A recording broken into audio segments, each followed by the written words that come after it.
Hey guys, welcome back. Today we're going to be ranking some queer books, and by some I mean 40 queer books. So strap yourselves in, get yourselves a cup of tea.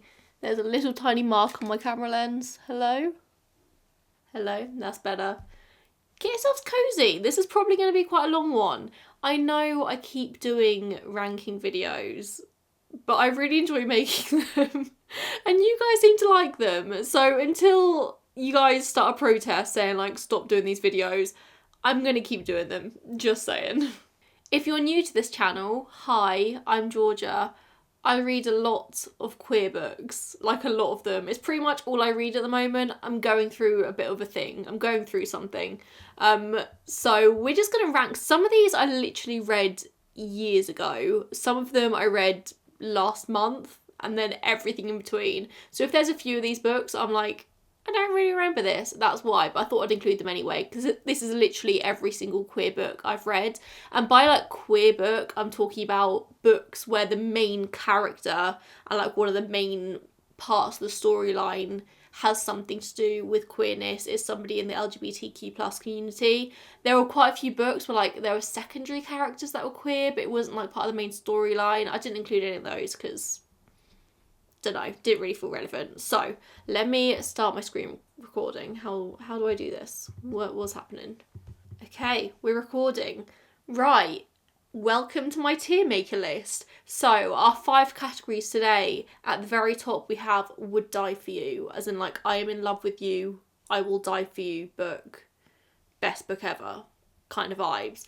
Then we have Lovely, Just Fine, like the very like average middle of the road books, not particularly offensive but just fine. Then we have Meh, like take it or leave it, probably wouldn't recommend to anyone. Then we have Burn It, and when I put Burn It here, I have one very specific book in mind, which you will come to see, a book that I read very recently and I'm very angry about it. And with that, let's begin with Aristotle and Dante Discover the Secrets of the Universe by Benjamin Elire Sainz. This is one of my like ride or die books. Back like a few years ago when there weren't very many queer books out there that you could read. What else do you do with books? You read them. Aristotle and Dante were like one of the only books out there with gay main characters, and I just fell in love with it so much. In all honesty, if I read this book for the first time now, would I love it as much as I do? Probably not. Not with like the vast array of representation that's out there in the world of books. However, it has a very, very special place in my heart. Aristotle and Dante as characters, I just really, really love them. They are teenage boys living somewhere in the USA. I want to say like Arizona or New Mexico or somewhere, but that I might be making that up. And it's about them in the 80s, like coming to terms with their love for each other. They like start as friends and like realize they have feelings. And there's just a lot of layers to it. It features really lovely like familial relationships. This is going to go in Would Die For You. We're starting off strong. Like I said, now if I read it, would I feel the same? Probably not, but it's special to me. It's a very special book. Then next up we have Simon versus the Homo sapiens agenda, or you might know it as Love, Simon. I read this book years and years ago and I enjoyed it. I don't think it's like held up as much as I enjoyed it back then. So we're going to put this in Just Fine. I think it's a fine book. It's by Becky Albertalli, I think. Yeah, I think so. It's fine, it's good. I love the Love, Simon movie. I really love that, and I think for the time that movie came out, it was really special. People do have problems with it now, but everyone has problems with everything now, so whatever, it's just life, isn't it? It's fine. I'm so sorry, I'm a little bit all over the place. I've literally been filming since 9 o'clock this morning and it's currently 2 p.m. and I just haven't stopped speaking aloud in hours. I filmed 2 main channel videos, a few shorts. This is my last one of the day, so I'm going a little bit mental at this point. Next up we have Carol by Patricia Highsmith, or you might know it as The Price of Salt. This is going to go in Lovely. This book is a really special piece of history. It's about 2 characters called Therese and Carol, and they basically fall for each other in the 1950s. Sorry, let me turn my emails off. In the 1950s when it's illegal. They can't be together, and it's about what they've got to sacrifice to be together. And it's a very special book because it features a happy ending, or it alludes to a happy ending, in a time when, thanks to the Hays Code, media wasn't allowed to show gay people to be happy. And then we have The Danish Girl. I have no idea who wrote this. These little icons aren't very informative. This is going to go in just fine, because in all honesty, I'd forgotten I had read this until I was like going back through my Goodreads to see what books I needed to include in this video. I remember enjoying this at the time. It's a true story. I really should have done some research before I started filming this. I think it's written based on a true story about Lily. You know what, I'm going to do some Googling real quick. Wait a sec. Lily Elber, a transgender woman who's one of the first people to undergo gender confirmation surgery in 1930. There we go. That is what the book's about. I think, again, some people have problems with it. Apparently it's problematic. We're just talking about what I feel about the book now. It was alright. It was fine. It was literally fine. Georgia Peaches and Other Forbidden Fruit. I have not heard anyone ever talk about this book, and I picked it up because it's got my name in it and it's gay. This, if I remember correctly, is about a girl called Jo, and she is basically out and proud, and then her father remarries someone who's like an evangelical Christian, and they have to move house, and Jo has to like go back into the closet, and it's about her thoughts and feelings around that. Just fine. It's not the best book you're ever going to read. It's not the worst. The story does what it says on the tin. It's fine. A Gentleman's Guide to Vice and Virtue. I love this series. So this is the first in the series. Then there's the second in the series, which is A Lady's Guide to Petticoats. Yeah, The Lady's Guide to Petticoats and Piracy. The first one is gay. The second one is not, FYI. If you just read this because of its gayness, it doesn't follow through really. But this is going to go in lovely. It's a Regency era story about Monty and the other main character who I can't remember, and they are basically in love. The main character is bi, and they're like best friends since childhood, and they embark on this like journey across Europe together, and things happen, and there's just so much like hijinks is the only word I can use to describe it. This entire book is just hijinks. Our Own Private Universe by Robin Talley, if I remember correctly. I'm gonna have to put this in Meh.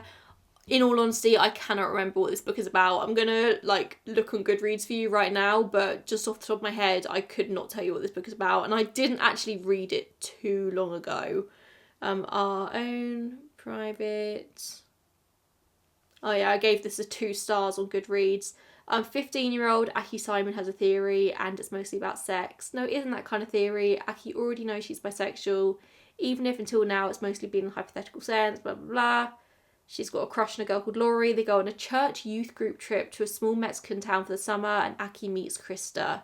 Slightly older, far more experienced. It seems her theory is prime for testing. This is about sex. This is about a like young queer girl discovering what it's like to discover your sexuality and have sex for the first time.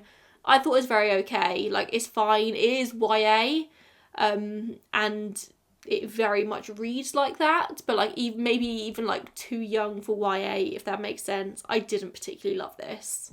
Tin Man by Sarah Winman, another one which I never ever hear anyone talking about, but this is going to go in lovely. I have really like lovely vivid memories of reading this, because I read this whilst I was on holiday in Florida by the pool, and it was very warm, and I remember like sweating, and this book is like a huge part of it is about like sunflowers, and it's set in the summer.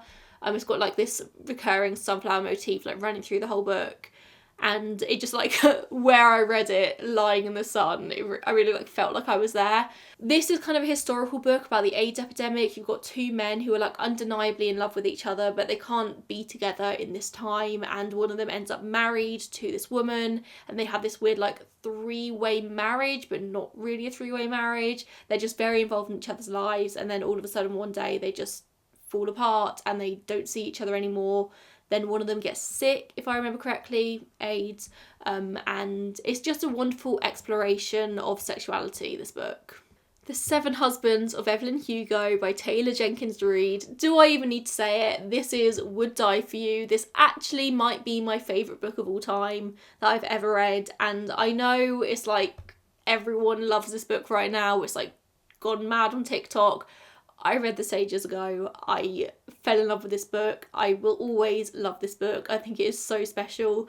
It follows a story of Evelyn Hugo, who's a sort of like golden age Hollywood movie star, and she was famous because she had 7 husbands throughout her life, and now she's in her old age and she is sat down with a biographer to tell her story and like tell her truth. And it turns out her truth is that she is bisexual, and the real love of her life wasn't any of her husbands, it was Celia St. James, another actress. And it's just a really tender, beautiful, lovely love story. It makes me cry every time I even think about this book. I love it so much. And I think my love for this book is very compounded by the fact that I am a Taylor Swift fangirl. Like, I love Taylor Swift. Do not underestimate how much I love that woman. And Seven Husbands of Evelyn Hugo and Taylor Swift's music feels very intertwined. Like, it's not, but it feels like it is. Like, it all feels so similar. It feels like it's all like in the same universe. And I think my love for Taylor Swift really does compound my love for Seven Husbands of Evelyn Hugo. A lot of people compare Taylor to Evelyn Hugo. Also saying that, actually, I have big plans to make a video on this channel that's a queer analysis of Midnights. I'm working on it. I've started making my notes. I really want to make this video. I will probably get hate for making this video, but it's just a queer analysis. It's how I, as a queer person, sort of like hears Taylor's music. Let me know if you're excited for that, because I'm excited for that. They Both Die at the End by Adam Silvera. This is kind of like a dystopian YA gay book.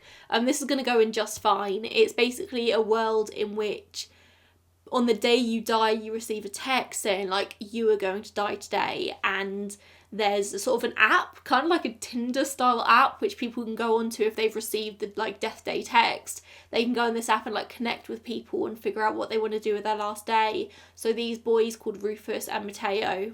Rufus and Mateo? I'm sure that's the characters' names. They meet through this app and they like go to spend like their last final day together. They've never met each other before, and obviously they end up falling in love, but as the title says, they do both end up dying in the end. I love the premise of this book, and I thought it was really, really cute. Like, there's nothing wrong with the book. I just feel like that I had so many questions about this universe. I wanted to like know more about what was happening in this universe, why people get this text, like what's going on. And I think if this was more of like a dystopia rather than the love story, I would have like really enjoyed it. And I did enjoy it. I just feel like I don't know. Last Night at the Telegraph Club by Melinda Lowe. Historical sapphic fiction. Would die for you. I would die for this book. I would. I'm not gonna lie. And this is the story of Lily, and she is a Chinese American girl living in San Francisco during the Red Scare. So the Red Scare's 1950s, I'm pretty sure. And she basically figures out that she is gay, but she can't live her truth because it's the 1950s, but also there's a lot of pressure on her as the daughter of a Chinese family to not really step foot out of line, because if she brings any attention to her family, they could get deported, they could get like arrested by the government. Bad things could happen basically if she draws attention to them. So she's sort of like really struggling with this, like trying to be the perfect daughter but also living her truth, and it's really hard not to live her truth. And then one night Lily goes to a club called the Telegraph Club, and it gets raided and bad things happen. Like, we all know what history nerd I am, but I particularly love a book that features queer history and really delves into that, because so much of queer history isn't known or it's forgotten and people don't pay enough attention to it. So a book that sort of really does focus on that, I'm all over it. I love it, especially when it's as well done as this. The Miseducation of Cameron Post by Emily M. Danforth, if I remember correctly. This is going in lovely. This book is not lovely, but it's, in terms of this ranking, it is. This book is rough. It's really, really difficult to sit through. This features Cameron Post, who basically her parents die when she's really young and she's sent to live with an aunt, and her aunt is super religious, super Christian. That seems to be a running theme throughout a lot of the books that I sort of read. And Cameron can't be herself. Eventually she falls out of the closet, let's say, and her aunt sends her to a conversion camp. And the first half of the book is Cameron like living her life at home. She falls in love with this girl. They have like this really sort of tender and sweet relationship.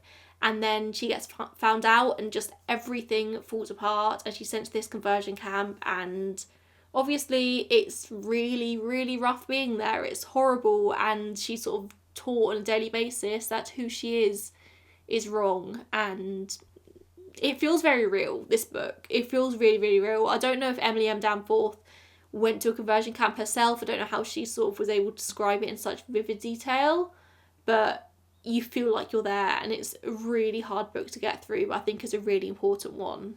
Call Me By Your Name by Andre Asserman. I know people have very strong feelings about this book. I know there's a lot of thoughts about this on the internet. This is just my opinion. I'm putting this in lovely because, again, I had a really good experience reading this book. This is about Elio and Oliver, and I think the main problem people have with this is the fact there is an age gap. So Elio, I think, is like 17 or 18, and Oliver's like in his early 20s, which is problematic. We will talk more about that later because I've actually got this sequel in here somewhere as well. Taking Call Me By Your Name at face value, slightly problematic age gap between the characters, but taking the book as a whole, it's just a really tender exploration of that first love.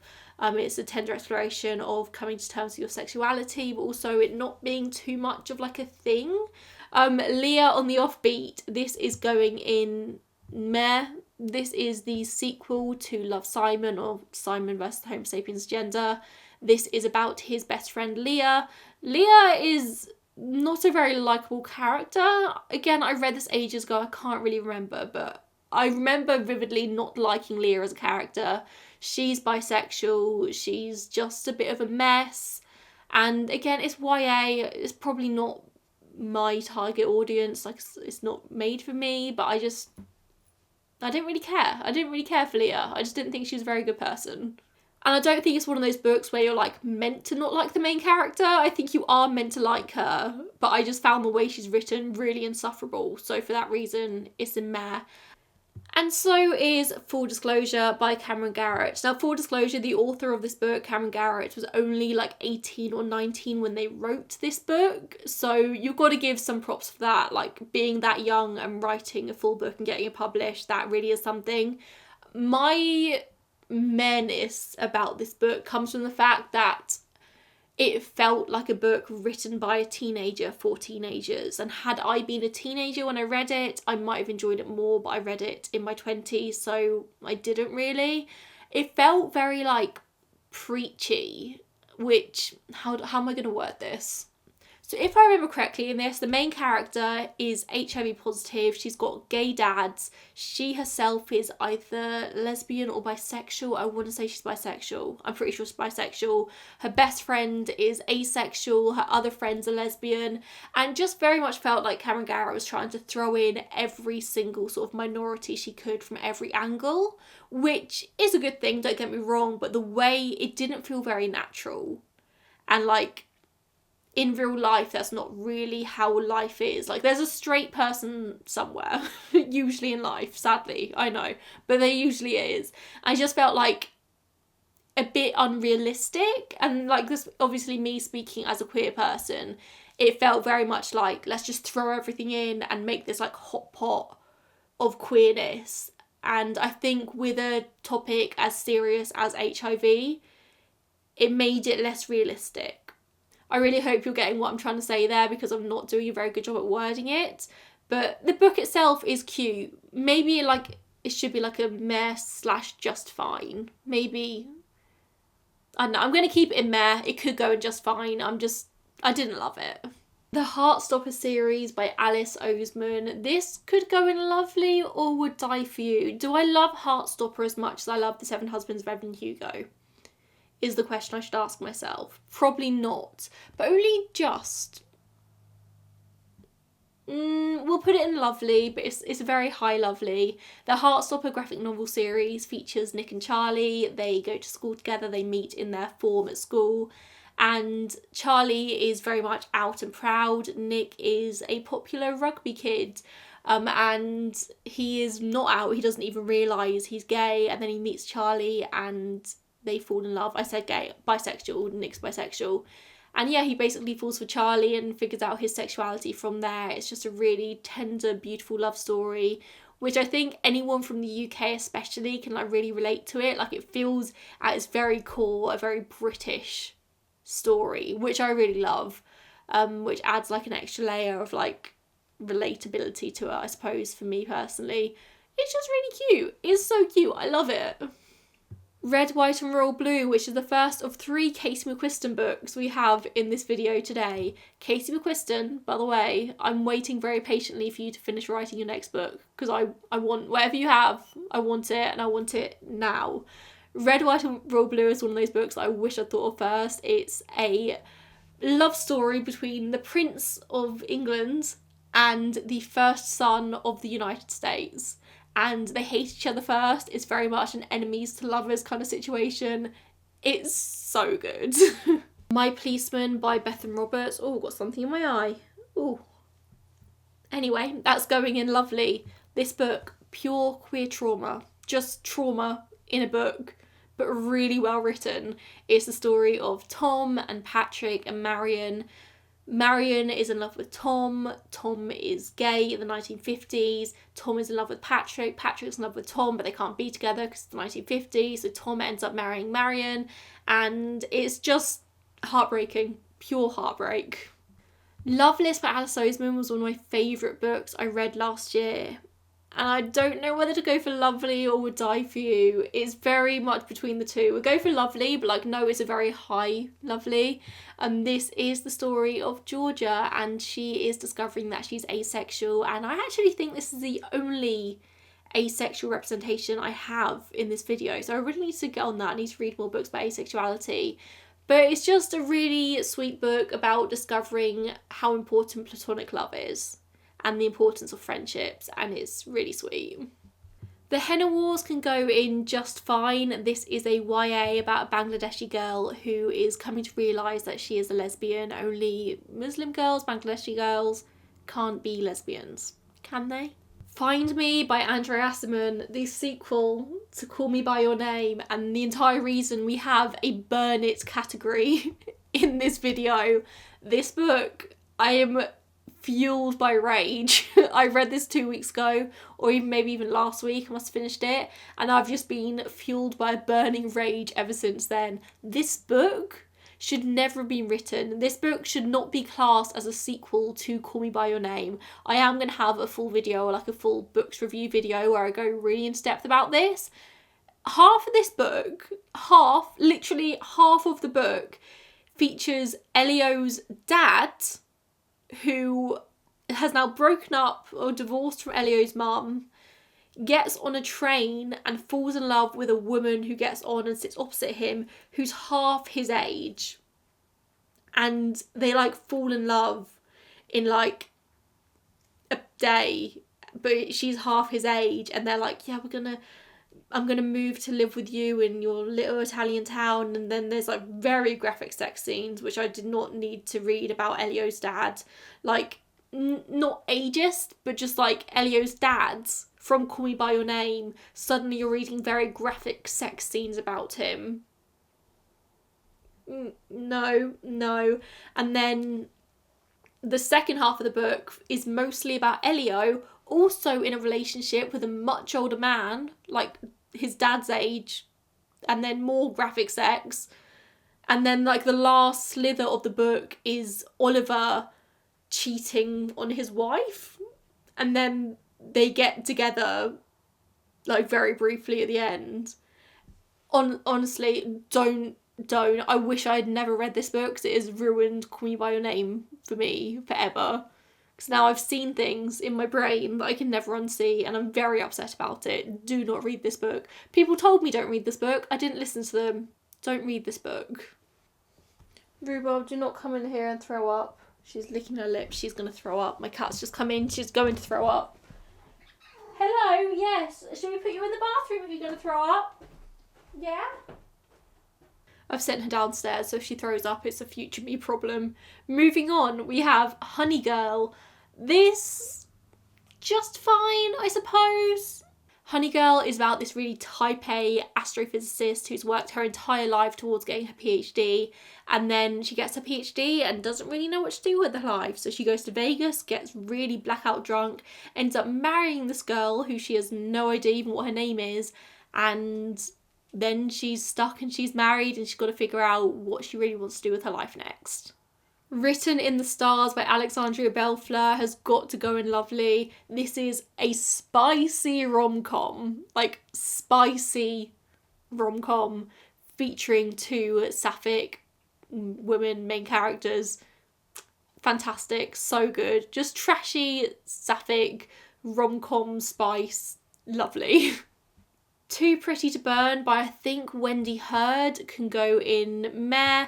This is a sapphic retelling of The Picture of Dorian Gray, so everyone says. I've never read The Picture of Dorian Gray. Murderous gay teenagers, essentially, is the entire plot of this. That's pretty much it, because there isn't much of another plot, just murderous teenagers who happen to be gay. Felix Ever After, I remember enjoying this at the time I read it, but honestly I can't really remember any of the plot. I'm going to put it in just fine. It's about a trans teenager called Felix, trans man. I think he goes to art school, but honestly, beyond that, the plot escapes me, but I do remember enjoying it at the time. I'm wondering now whether I should have included this book at all in this video, because it is queer, but like I don't know if I'd say queer is like one of the main storylines, one of the main plot lines of this. But this is Clap When You Land by Elizabeth Acevedo. I'm going to put it in lovely. It's basically the story of two sisters who have no idea the other exists, and their father unexpectedly dies in a plane crash, and the sisters find out about each other, and one of them has a girlfriend. But I don't know. I suppose the main theme of this book is like sisterhood and love and loss. Maybe queerness isn't. It is still a cute book. It's fine. After Love by Tanya Byrne is a book that I literally finished a few days ago. I'm going to put it in just fine. I did enjoy it. Like, just fine, I did still enjoy all these books, but I think I enjoyed some of the books in Lovely more than I enjoyed Afterlife. Be warned, if you're in a bad place in life, if you are like anxious or particularly depressed, this book might not be the one for you. It will tear your heart out and smash it into a million pieces. If you feel funny around death, again, not for you. I should not have read this book because it sent me into a bit of a anxiety spiral for a few days. This is the story of two teenage girls called Ash and Poppy. It's set in Brighton and it really like sets the scene of Brighton. I love Brighton so much. And from the title, one of them basically dies, and it's what happens after death is the whole premise of this book. It is absolutely heartbreaking. Again, a full review of this one will come up in a video at some point soon, I'm sure. Be careful. Tread lightly. Delilah Green Doesn't Care by Ashley Herring Blake. We all know this one is going in Would Die For You because I love this book so much. You got like really independent, strong, badass Delilah, who in my head, Delilah is Rosa from Brooklyn Nine-Nine. That's just who she is in my head. Badass Delilah travels back to her hometown to photograph her estranged stepsister's wedding, and when she's there she kind of falls for the maid of honour, who is obviously her sister's best friend, and things happen. It is so spicy, it is so good. Love this book, love it so much. One Last Stop by Casey McQuiston. I didn't particularly love this book at the time I read it, but now I love it. Like the longer it sat with me, the more I've really loved this book. It's about a girl who is stuck in time on a subway train and another girl who falls in love with her and becomes determined to figure out why Jane can't get off the train. It's a stupid premise and it's like kind of like sci-fi-ish, which I hate, but the love story is, well, it's beautiful. Not My Problem is a YA book that's not about the traumas of coming out. It is just about two characters who happen to be gay. There's no like heartache or soul searching. They're gay. The problem is they don't like each other very much at first. Another enemies to lovers, but no queer trauma. Detransition Baby by Tori Peters, I'm going to have to put that in meh because I did not love this book, and I know some people really loved it. I do not like a character-led book, really. I'm very much a plot person. I need a really strong plot to keep me turning the pages. Detransition Baby, I really struggle to say detransition. Every time. Detransition Baby is very much a character study with a main character who's really not all that likeable. How do I even begin to explain the plot of this book? I can't remember what the main character's called. Basically, the main character is a trans woman, and she used to be in a relationship with somebody who then detransitioned, so was trans but decided to detransition. And this person then got somebody else pregnant, but all the main characters wanted... I'm going to have to Google what her name is. Wait a sec.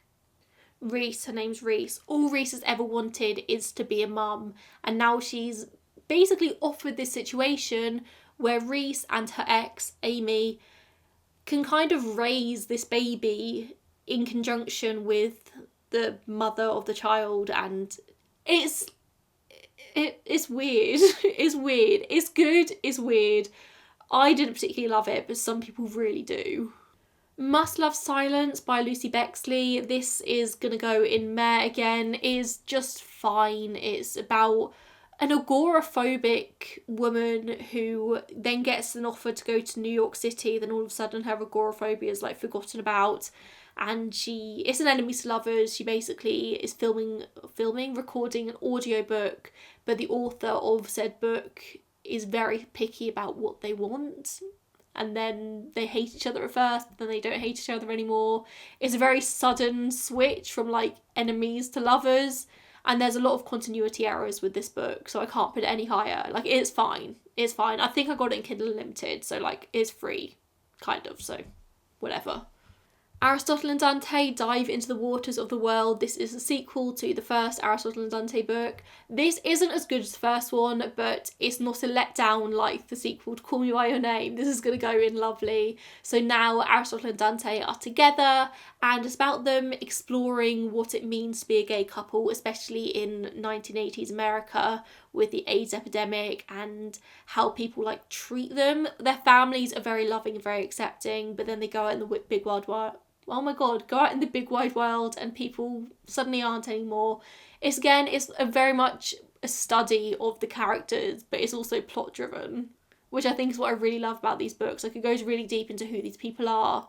You just learn even more about who Aristotle and Dante are as people, and I just love them. I love the characters so much. If You Still Recognise Me by Cynthia So, this is going to go in just fine. It's another YA book about the main character Elsie, who is very much like deeply entrenched in fandom. She is like a big fangirl. She loves this sort of animated series. And she thinks she's in love with a girl she's met on Tumblr who lives in New York called Ada. Elsie lives in the UK. And then a long lost friend called, I think, Joan, if I remember correctly, comes back from Hong Kong. And Joan is very obviously a lesbian. She's like not secretive about who she is at all. Elsie is still in the closet. She knows that she's bisexual, I want to say. And it's about Elsie trying to figure out who she wants to be with. It's cute, nothing groundbreaking.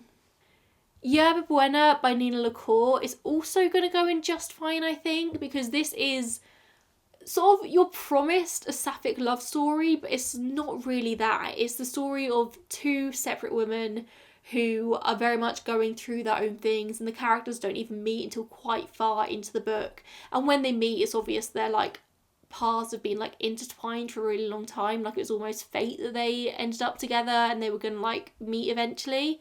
But it's sapphic, but that's not the main point. But it is, but it's not.